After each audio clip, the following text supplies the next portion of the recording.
In the last lesson, we saw how to make an HTTP request using the browser.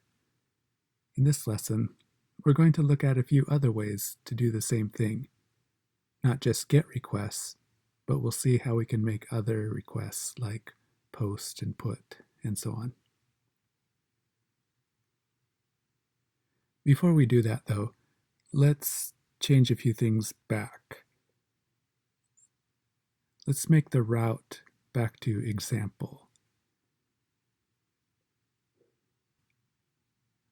Also, by default, Aqueduct encodes the response as JSON. Here we just have hello world, so let's encode it just as plain text. You can set the content type to content type.text. All right, now let's start the Aqueduct server, typing aqueduct serve. Okay, the server's running. Let's review the browser. We can make a GET request in a browser, just like we did last time. We'll type in the path, localhost at port 8888, and we get not found. We're not handling that path, the root path. Type in example, and yes, we get hello world with no quote marks this time. It's just plain text. It was not trying to interpret it as JSON. Next, let's look at doing this with Postman. Postman is a free program. You can find it at getpostman.com. It's available for Mac, Windows, and Linux. It looks like you have to sign up, but if you just cancel through things, you can get it installed without having to type any of your personal information. Okay, so we can make a GET request over by GET. Type in localhost :8888/example for our route, and then press send. You can see the body returns hello world. We can also set the headers. There are many other things to set. Besides just GET, we can do POST requests, PUT, patch, delete, and other HTTP requests. Postman makes it really convenient to do all these things. Next, let's look at curl, or CURL. Curl is the command line interface. It can do a lot of things, including make HTTP requests. So if you like the command line, you might try to do all of this in curl. You can find the web page at curl.haxx.se. I found it easier myself, though, to just do a Google search for how to install curl on Mac, or how to install curl on Linux, how to install curl on Windows. Okay, let's look at an example of using curl. Go to the terminal, type curl, then -x. X is for an HTTP request. We'll do get, which is the default, and then our host and path. So that would be, in quotes, http://localhost: 8888/example, end quote. Run that, and you can see we have hello world. Don't miss it. There was no new line, but it's right there. So you can see that we made a GET request like this, and we can also make POST requests and other requests using curl. Next, let's go on to Swagger. Swagger gives us a way to document and test our API. If you go to swagger.io, you can read more about it. The Swagger API, as it used to be called, is now called Open API. Aqueduct has good integration with the Open API.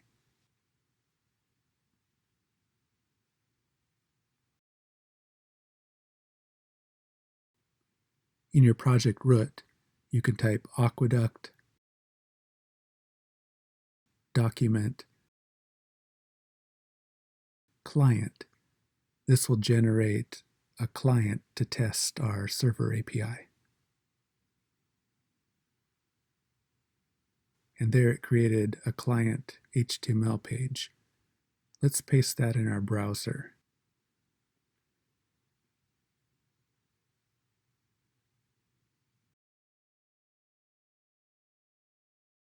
And it generated a client API for us. You can see it's running on localhost 8888, but we have no operations defined in spec.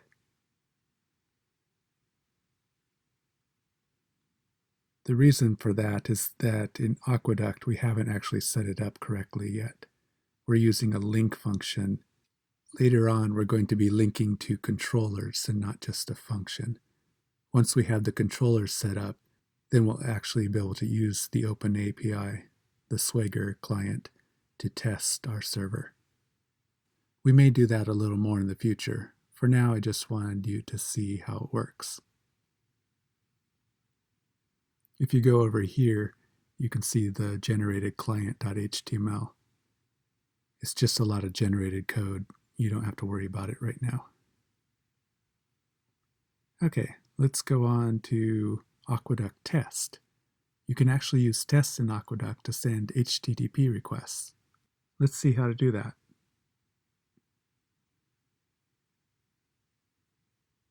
If you go to the test folder, in Harness, there's an example test.dart. This just shows one example, an example of making a GET request for the example route. Let me enlarge the screen. If I right-click, then I can run the test. And we get test failed. Let's scroll down, see what happened. The body should be key value. I never changed that after I changed it to hello world. Let's fix that. Okay, let's change the body to a string. Hello world. World. Can I spell world? Let's format that so it's a little easier to read. Okay, right-click test again. Run it. What do we get? What? It failed again. All right, scan back down. What's wrong? It doesn't like that hello world. Let's scan down some more. Oh, right, it was just supposed to be a plain string. I know what I did. I shouldn't have left in the curly braces. Let me take those out.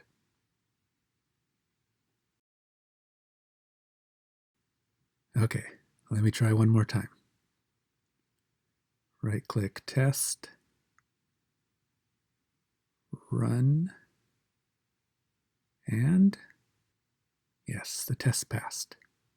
So you can see we can use tests to make different requests, not just GET, but others like PUT and so on. We'll be doing that more in a future lesson. One final way I wanted to talk about is that you could use an app to make HTTP requests. Whether it's an Android app, iOS app, a web app, or a Flutter app. In fact, if you want, you could skip ahead to the end of the course where I show you how to make a Flutter app that will send HTTP requests to our server. You could make that app right now and then just modify it to send the HTTP requests that you want as you go through the course. So here we have Android Studio, and here's the Flutter app running on an Android emulator. If I click these buttons, right now they're all returning 404 because I haven't implemented them yet on the server.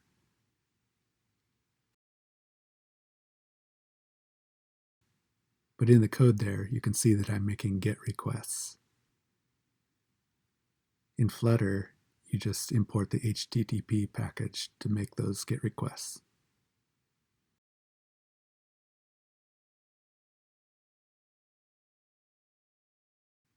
If you're using the Android emulator, you need to use 10.0.2.2 to get to localhost.